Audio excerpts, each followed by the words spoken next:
Telugu Desam party అధికారంలోకి వచ్చిన తర్వాత ఈ 6 నెలల కాలంలో ఈ నియోజకవర్గానికి వాళ్ళు ఏం చేశారు అని అడిగితే ఇలా వైఎస్ఆర్ కాంగ్రెస్ పార్టీకి స్ట్రాంగ్గా ఉన్న లీడర్లు, పేద ప్రజల కోసం పనిచేసే లీడర్ల ఇంటి ముందు గుమ్మాలు కొట్టడం, వాళ్ళ పొలాలకి అడ్డంగా గోడలు కట్టడం, అలాగే వాళ్ళ మీద తప్పుడు కేసులు పెట్టి పోలీసులతో వాళ్ళని బెదిరించడం, ఇలాంటి నీతిమాలిన చర్యలు చేస్తున్నారే తప్ప వాళ్ళు ఇచ్చిన సూపర్ 6 కానీ లేదా మిగతా వాగ్దానాలు కానీ ఏవీ నెరవేర్చకుండా ఏ విధంగా ప్రజల్ని మోసం చేశారో ప్రజలందరికీ ఇప్పుడే అర్థమైపోయింది. కానీ దురదృష్టం ఏంటంటే ఈ పంచాయతీలో తాగే నీళ్ల దగ్గర నుంచి ప్రజలకి అన్నీ అందుబాటులోకి తీసుకొచ్చే సచివాలయం, ఆర్బీకే సెంటర్ అన్నీ కూడా ఇక్కడ లీడర్లు వాళ్ళ ల్యాండ్ ఇచ్చి కట్టించి ప్రజలకు అన్నీ అందుబాటులోకి తీసుకొచ్చారు.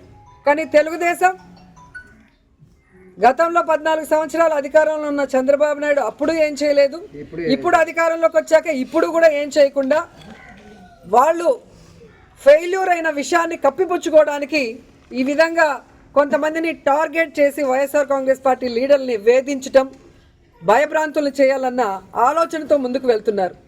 వాళ్ళు అర్థం చేసుకోవాల్సింది ఒక్కటే, మా నాయకుడు జగన్మోహన్ రెడ్డి గారు భయం అనేది ఆయన బ్లడ్లో లేదు. ఆయన వెనక పనిచేస్తున్న మేమందరం కూడా జగనన్న సైనికులుగా ముందుకు వెళ్తున్నాం. ఎవరికి భయపడే పరిస్థితి లేదు. ఎందుకంటే వైఎస్ఆర్ కాంగ్రెస్ పార్టీలో మేము ఎవరు తప్పు చేయలేదు. 5 ఏళ్ళు కూడా ప్రజలకి మంచే చేశాం, నియోజకవర్గాలన్నీ అభివృద్ధి చేశాం.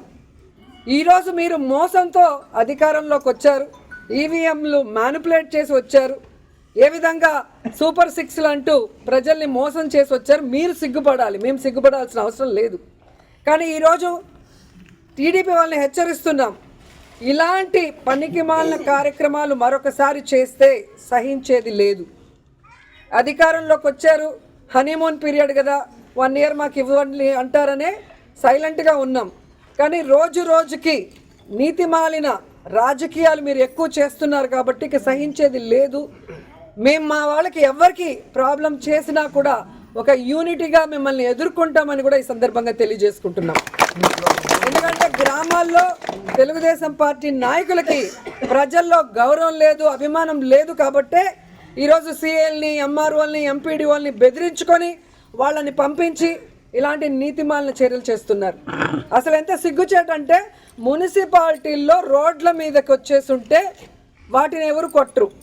రోడ్ ఎక్కడుంది, ఇల్లు ఎక్కడుంది, ఇంటి ముందున్న దాన్ని కొట్టడానికి నోటీసు పాత డేట్లో నిన్నే కొట్టారు అంటే ఆఫీసర్లు కూడా ఎంత దిగజారిపోయారు అనేది ఇక్కడ అర్థమవుతుంది. సో ఆఫీసర్లను కూడా హెచ్చరిస్తున్నా, ఇదే విధంగా కనుక మీరు తెలుగుదేశం పార్టీ చెప్పింది ప్రెషర్ అని చెప్పి పనికి మాలిన పనులు చేస్తే మీ మీద హరాస్మెంట్ కేసులు, ప్రైవేట్ కేసులు వేస్తాము. ప్రతి ఒక్కటి మా దగ్గర మీ మాట్లాడింది, మీరు ఇక్కడికి వచ్చి మీరు బిహేవ్ చేసింది, మీరు ఆ నోటీస్ అతికిచ్చిన డేటు, టైము అన్నీ కూడా మా దగ్గర ఉన్నాయి. సో ఈ ఊర్లో ఎవరికి ఏం ఇబ్బంది లేకుండా ఒక్క లీలారాం గణపతి శెట్టి ఇంటినే ఎందుకు కొట్టారో కోర్టులో మీరు చెప్పాల్సిన బాధ్యత ఉంది. అలాగే ఏ ఊర్లో అయితే మీరు ఇలాంటి రూల్స్కి విరుద్ధంగా చేస్తున్నారో వాటి అన్నిటికీ కూడా సమాధానం చెప్పే విధంగా మిమ్మల్ని కోర్టులో నిలబెడతామని కూడా ఎంఆర్ఓకి, ఎంపీడీఓకి, పోలీసు వ్యవస్థకి కూడా హెచ్చరిస్తున్నాం. సో ఎవరు భయపడాల్సిన అవసరం లేదు. వైఎస్ఆర్ కాంగ్రెస్ పార్టీ లీడర్స్కి, కార్యకర్తలకి జగనన్న, మన జిల్లా అధ్యక్షుడు కరుణాకర్ రెడ్డి గారు, నియోజకవర్గం నుంచి నేను ఎప్పుడూ అందుబాటులో ఉంటాం. మీకోసం ఫైట్ చేయడానికి, ఎవరితో అయినా ఫైట్ చేయడానికి, ఎంత దూరం ఫైట్ చేయడానికన్నా కూడా మేము రెడీగా ఉన్నాం. మిమ్మల్ని కాపాడుకోవడానికి మేము ఎప్పుడు మీ వెన్నంటి ఉంటామని కూడా తెలియజేసుకుంటున్నాం.